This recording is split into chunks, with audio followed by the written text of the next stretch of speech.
आग्रा येथे लवकरच शिवरायांचं स्मारक बनणार आहे। स्मारकासाठीची भूसंपादन प्रक्रिया अंतिम टप्प्यात आहे।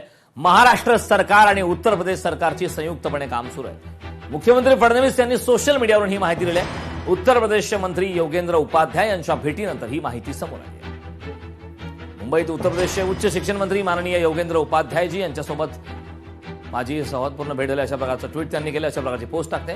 मला हे सांगताना अत्यंत आनंद होत आहे की आग्रा येथे आपले आदर्श छत्रपती शिवाजी महाराज यांच्या भव्य स्मारकासाठी भूसंपादन प्रक्रिया अंतिम टप्प्यात आहे। उपाध्यायजींनी ही प्रक्रिया लवकरच पूर्ण करण्याचं आश्वासन दिलंय।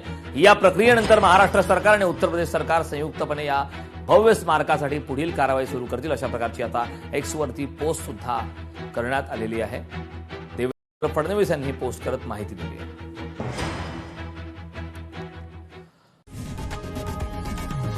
लोकशाही मराठी ऐका, पहा, जागरूक रहा।